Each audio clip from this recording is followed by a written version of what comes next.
We've been talking about kind of this pattern change here this week, at least this big moisture flux, the rainfall, the flooding potential. There's severe weather with it as well. Eric walked through the day after day, multi-day severe threat that's going to unfold, I think, across the continental U.S. And we're seeing it now today. It's not in the forecast anymore. The pattern has shifted around. The winds are coming out of the south. We're looking at 850 millibars here across the continental U.S., and that Gulf flux, that moisture stream from the south, is on. Now, we're looking at about a mile above the surface. Frankly, I did that because it really showcases how strong that moisture flux is in the lowest level of the atmosphere. Often, if you watch these videos, I try to point at where the most inclement activity or maybe severe weather or heaviest rainfall is going to be by just following the nose of the strongest pulse of that moisture. You can see the winds maybe blowing faster here, maybe right in here, just because the winds are blowing faster here. You have moisture streaming up into there. So I'd have to pick right in there maybe. You can see that little kind of deviation in the flow there. So it looks like we got something maybe going on. Hard to say that's Kansas City, maybe back toward northern, maybe toward Stillwater. An area in there might be something to keep an eye on. Just looking at the flow here this morning. I'm going to look at the risk areas later today, see if that's right. But it's always interesting to see that in the morning, see where things are going to play out later. Now, if we look right now across the continental U.S., the radar, starting to see some rain. It's convective showers across southern Illinois. This was an area, even through the mid-Atlantic, Pennsylvania, DMV area, got some snow and ice yesterday. Some ice pellets kind of across the I-72, I-70 corridor, and then some flakes over here in the mid-Atlantic, I believe the DC area. And you can kind of see on the northern periphery of that front where that moisture is coming in, we're starting to see precipitation kicking off this event here, this kind of multi-day, almost multi-week, if we include next week's system, and this moisture pattern where we're getting rainfall in. Look at the last 24 hours of observed precip, make that a little bit bigger. You can see that on a line from here, we had flakes and some ice to the south of that, rainfall, and the snow depth overnight. I think much of this has melted, to be honest, but we did have some of that ice and snow accumulate near St. Louis and north, across Bloomington, Indiana, over towards Cincinnati, again over toward the mid-Atlantic. Accumulating snowflakes, some of this probably melting here with the rain this morning, if it's even survived yesterday evening. But a little swath of snow here, up half an inch to an inch at the absolute most. Now, this looked like a little bit better event. In fact, at the end of the week last week, I think I put down 1 to 4 inches potentially across this corridor, and we didn't even achieve that. It was almost less than that, a trace in a lot of those areas. And you have to be careful with that. Those snowfall forecasts can change. We've seen that time and time again. I can remember earlier in late February, some of the forecasts for event were crazy gangbusters. In fact, if we go back to I think I pulled this up, February 25th. Let's see if we make that bigger. February 25th, this was the forecast for that system. 20 inches of snow along I-74. We didn't get a single inch of snow kind of in this corridor here. So you got to be careful with these long-range snowfall forecasts. They are by and large not accurate until we get up to the event. And even then, they can be off by 50% or more in some situations. Look at the temperature maximums today. This is just forecast from the National Weather Service. Underneath that moisture flux, that warmth coming out of the Gulf, not a stretch to think we're going to be warmer. Up into the 80s in parts of the southern plains, high 70s in areas like Little Rock, Memphis, over toward western Kentucky. Underneath that rainfall and that cloud cover to the north, kind of right along that warm front, a little bit cooler, but still warm all the way through up to the Canadian border, parts of the Canadian prairie here, colder across the mid-Atlantic. In New England, they have all that snowpack, that 40 inches of snow that they're melting through over in Rhode Island. Melting snow is cooling the atmosphere. So it's stealing warmth out of the lowest levels of the air to melt that snow. So it's going to cool the atmosphere there in the meantime while it tries to melt through that snow. But by and large, the eastern, should I say 4/5 of the country? I mean, maybe excluding the Seattle-Tacoma area, looking warmer today. That's going to continue. I'll flash you through this quickly. We're going to talk about the long-range temperature in a second, but not a huge change. If anything, just warmer, and then the snow melt for New England. Now, this is good news. That arrow pointing this way is good news for a lot of this corridor here, which has been drier. This is the water year-to-date normal precipitation departures. This starts on October 1st. We usually look at the quote-unquote water year for California in the West because their wet season kind of starts around October or November, lasts through March or April here. So that's kind of where we're justifying that. But it's really your kind of wintertime precipitation regime across the whole continent anyway. And it's worth pointing out, these deficits are significant. Pensacola, all the way down through portions of West Florida, up to Little Rock, up to the Midwest, even New England, parts of the Mid-Atlantic, not accounting for that snow that's going to get into the ground across New England. We'll take the rain here ahead of plan. I say ahead of plan, but I know some folks down here are probably gearing up already here in early March. I know some folks in Illinois and Indiana that'll probably plant by the end of this month. All right, with that southern stream, you know the conversation is going to shift to severe weather. We're into March. As the calendar turns to March, then April to May, anytime we have that southern flux of moisture in the eastern continental U.S., just almost impossible to get away with no severe weather events. So starting out with dew point here this morning, this is from the 3-kilometer NAM. We have released overnight the update to ag weather that we've been talking about. We're really excited about. Eric showed you his universal map viewer yesterday. That's going to be out soon as well, but we've revamped our models, made this way easier to click through, so I invite you to check that out. You got all the models up here, all the ones that we look at, and now you don't have to go through that like multi-step process. On the other ones, got all the regions here for all the different models as well, international for the international models. I'm starting out with dew point. I have a ton of the variables here for the 3-kilometer NAM, which is one of those high-res models. But yeah, check that out today. We're excited about that. And they're way faster, which is cool. So you can just flip through these regions and the variables much quicker. And it's a lot of fun to do with the 3-kilometer NAM because it's high resolution. So you're watching this moisture flux stream north on the dew point. In the forecast, you can see that dry line out west kind of converting into that stationary front over the central U.S. We watch these fronts all spring long. Somewhere along there's going to be our severe weather for these specific days. All right, so today, moisture streaming up. Remember I mentioned this corridor like right in here. Had my attention at the nose of that moisture. Overnight, it retreats, and then into Wednesday afternoon, starts to push back. So maybe kind of in this corridor here we might have to watch. And then later through the day on Thursday, this takes us all the way to lunchtime Thursday. You can see that moisture streaming back through Texas. I can tell you that's kind of an area we might be watching by the end of the day Thursday as that moisture screams back up toward the high plains. We can sometimes call that cap rock magic over there in West Texas. Look at the SPC, their convective outlook for the following 3 days. Sure enough, day one, pretty close. Near Kansas City, down southwest through Stillwater, over towards central Missouri, Lake of the Ozarks in there. Just a marginal risk, though, before we get some of that better moisture and flow into the area.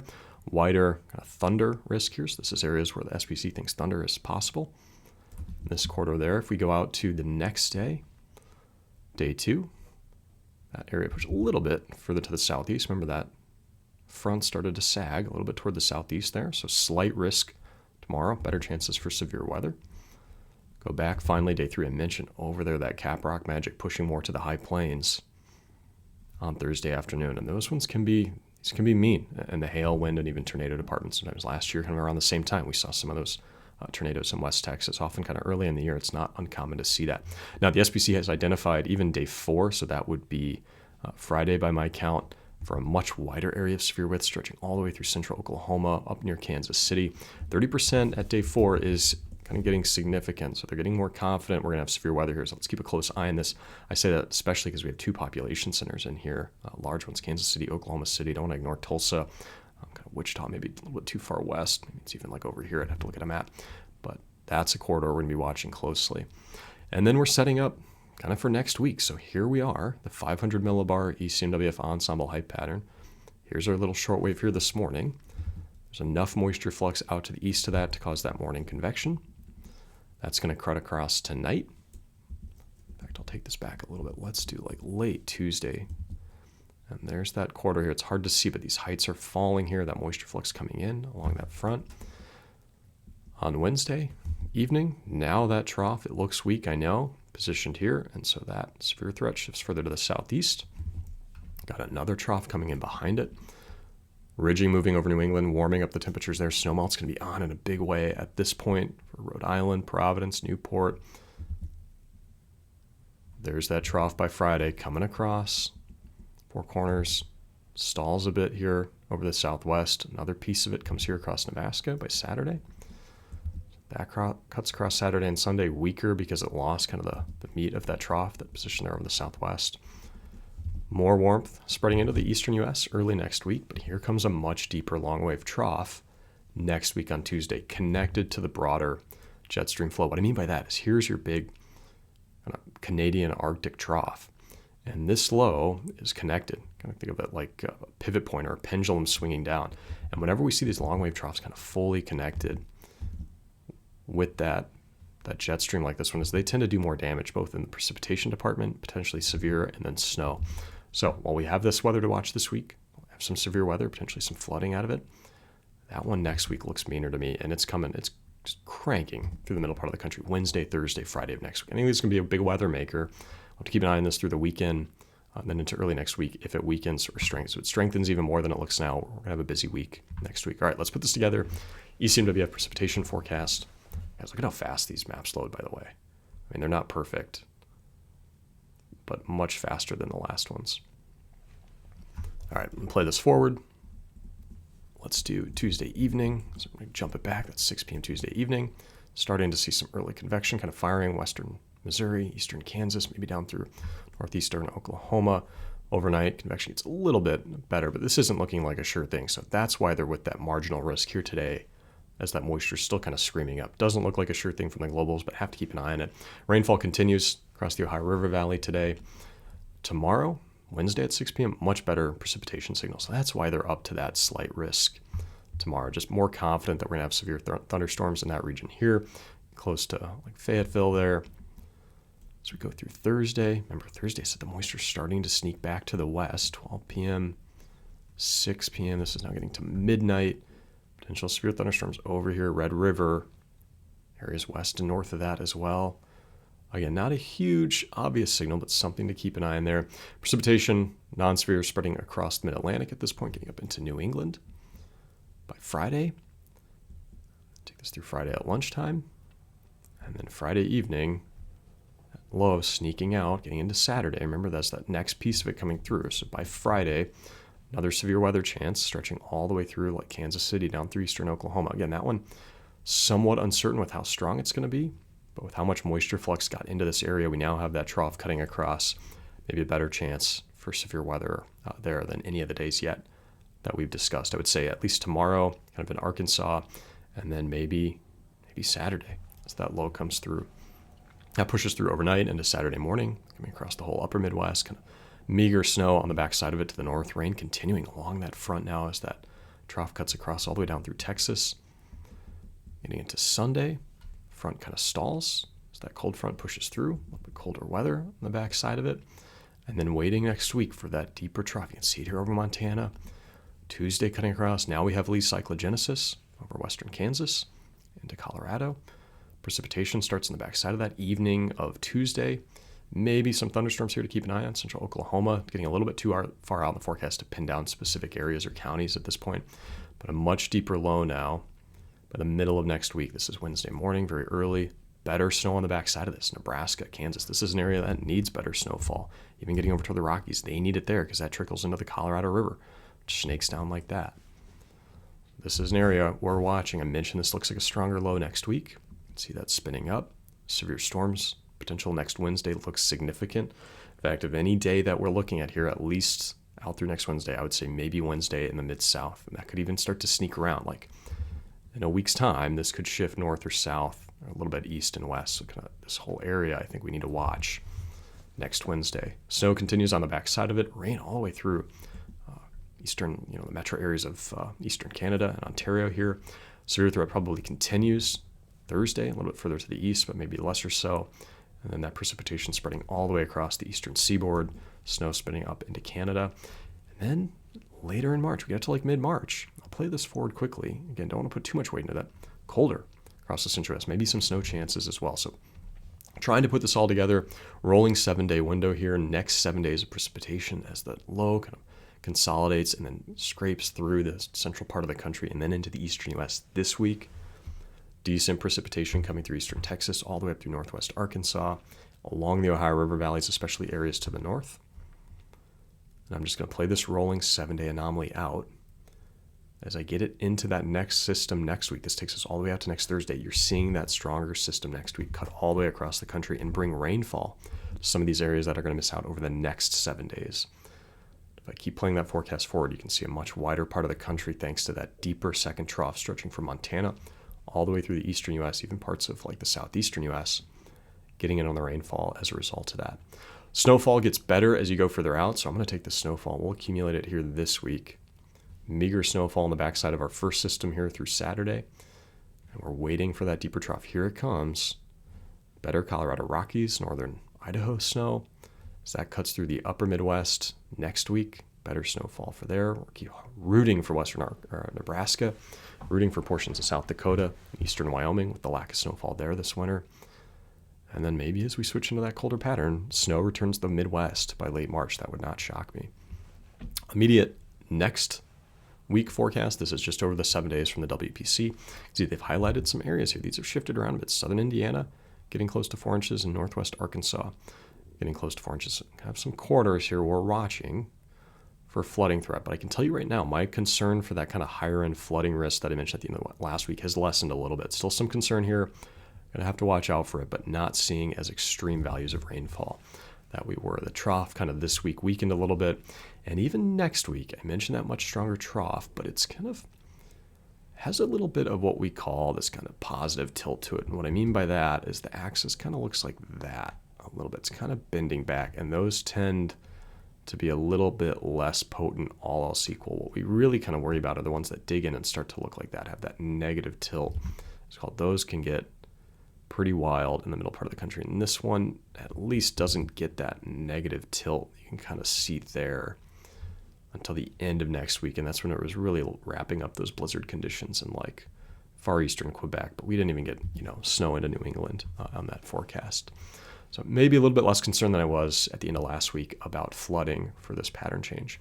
Now, we are going to do probability of 24-hour rainfall exceeding, let's do 2 inches, because you get to over 2 inches, you get to start seeing some problems pretty quickly here. All right, about 50% chance of that across I-70 this morning. I'll have to keep an eye on that. We just saw that convection pouring in. That makes sense there. Some good rainfall there. Maybe a little bit of flooding as a result of that.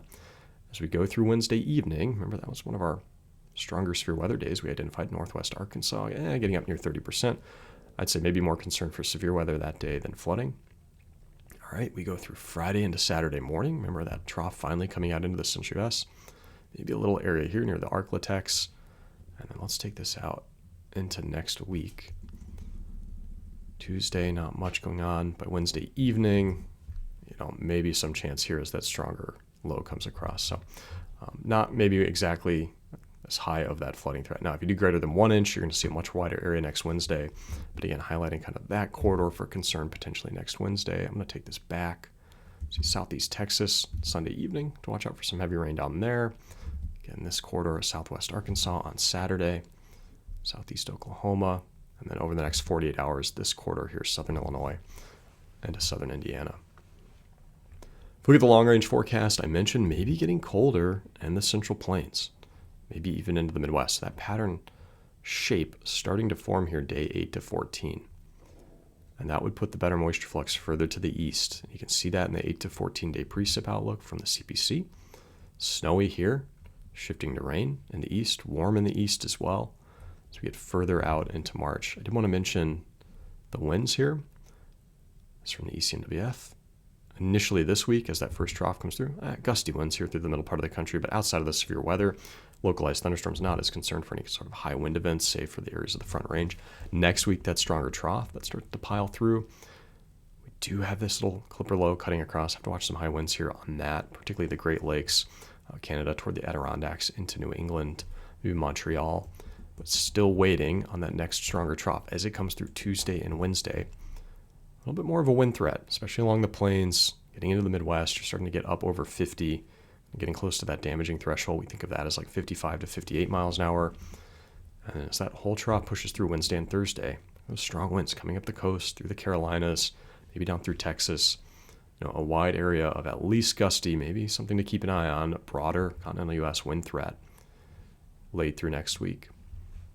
All right, in the long range, Eric talked about this earlier. I'd say the biggest story right now is we're watching the MJO, finally I. We talked about this last week as well. Finally I phases 6, 7, and 8 transition. We kind of think of this as like our cold, kind of inclement weather transition.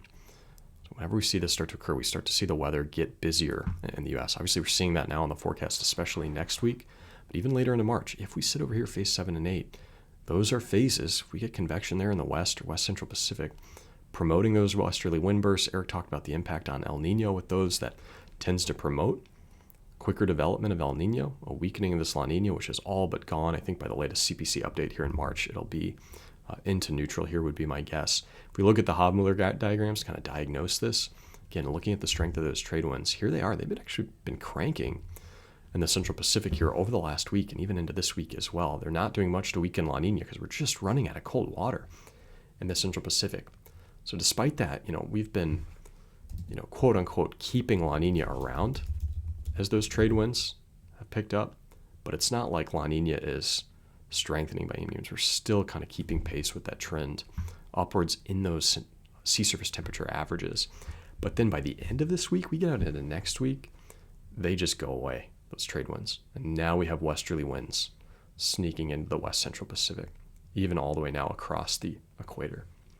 This is a glaring El Nino-like signature. We've talked this winter about these, periodic westerly wind bursts that are indicative of a potential growing El Nino. Now this is looking more like, as we get through March, all right, are there any chances left to get out of El Nino at this point? I don't know. This is one of the more El Nino-y springs I've seen unfold. We've talked about that in many different ways.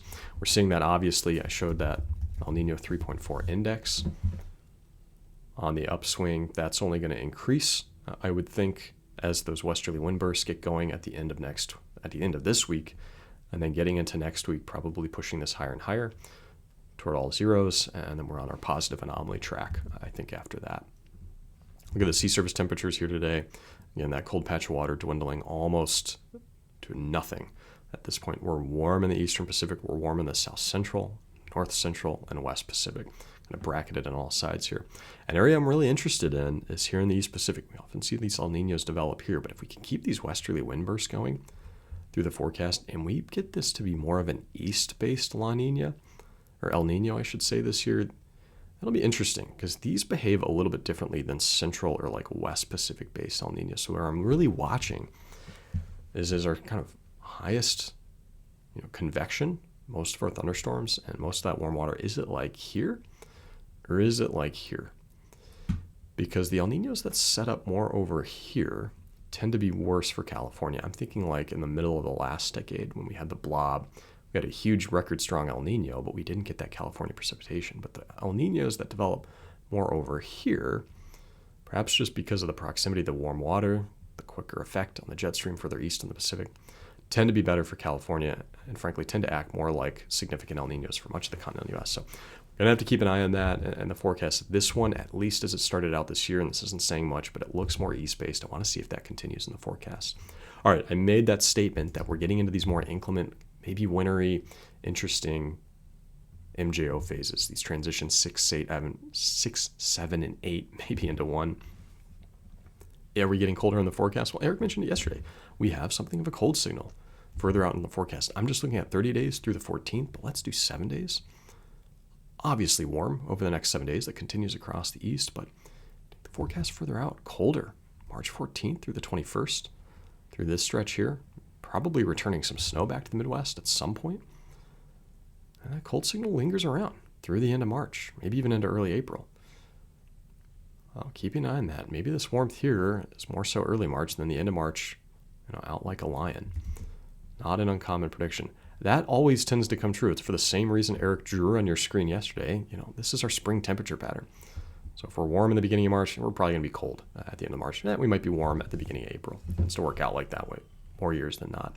Precipitation-wise, with flow coming more so around like this, again, precipitation chances the further we get out in the forecast, probably improving to the east, but lessening in the central part of the country. We're seeing that time and again, rooting for this quarter here with the lack of snowpack to get some moisture in before planting here.